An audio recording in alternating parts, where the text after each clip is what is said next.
Pemirsa, Menteri Keuangan Purbaya Yudi Sadewa memberikan teguran keras kepada manajemen BPJS Kesehatan terkait polemik penonaktifan kepesertaan penerima bantuan iuran Jaminan Kesehatan Nasional.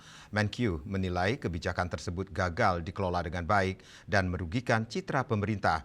Ia juga mengungkapkan kekecewaannya karena uang negara yang dikeluarkan jumlahnya tetap sama besar, namun justru menghasilkan kegaduhan publik. Terhadap pelaksanaan tugas komisi serta alat kelengkapan. Menteri Keuangan Purbaya Yudi Sadewa melontarkan kritik keras terhadap kebijakan penonaktifan mendadak sekitar 11 juta peserta penerima bantuan iuran Jaminan Kesehatan Nasional (PBIJKN) yang mulai berlaku sejak 1 Februari 2026. Ia menilai kebijakan tersebut gagal dikelola secara operasional dan justru merugikan citra pemerintah. Kritik itu disampaikan Purbaya dalam rapat gabungan Komisi 8, 9, dan 10 DPR RI di Kompleks Parlemen Senayan, Jakarta pada Senin 9 Februari 2026.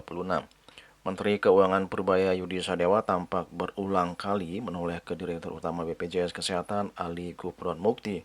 Ia menyayangkan langkah BPJS Kesehatan yang melakukan pembersihan data secara sekaligus, bukan bertahap, sehingga menimbulkan efek kejut dan kepanikan di tengah masyarakat yang mendadak tidak bisa berobat. Purbaya juga menilai persoalan ini murni masalah operasional, manajemen dan minimnya sosialisasi, bukan karena ketiadaan dana. Ia pun memerintahkan agar masalah pendataan dan sosialisasi ini segera dibenahi ke depannya agar hak masyarakat akan pelayanan kesehatan dapat terpenuhi dengan baik.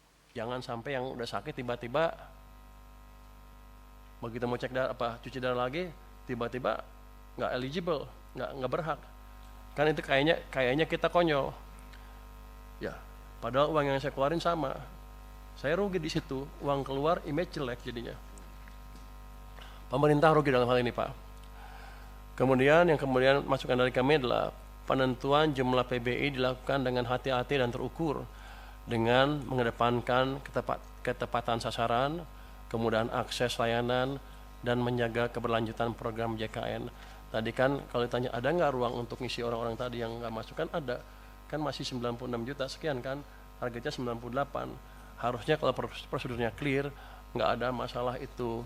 Jadi masalahnya adalah masalah operasional, masalah manajemen, dan masalah sosialisasi yang harus bisa dibereskan secepatnya. Kalau itu membuat uang yang saya keluarkan untuk Anda lebih kecil, saya mendukung. Ribut dikit nggak apa-apa. Tapi ini kan sama, uang yang saya keluarkan sama, ribut lagi. Saya rugi banyak, Pak. Ke depan tolong dibetulin. Diketahui jumlah peserta PBIJKN yang dinonaktifkan pada Februari 2026 mencapai 11,8 juta orang atau sekitar 11,45% dari total kuota, yakni 98,8 juta peserta. Angka ini melonjak tajam dibandingkan pola penonaktifan pada bulan-bulan sebelumnya yang rata-rata di bawah 1 juta orang per bulan. Penonaktifan tersebut merujuk pada Surat Keputusan Menteri Sosial Nomor 3 /HUK /2026 yang ditetapkan pada Januari 2026 dan efektif berlaku mulai 1 Februari 2026 dengan tujuan untuk memastikan bantuan lebih tepat sasaran bagi masyarakat miskin dan rentan miskin.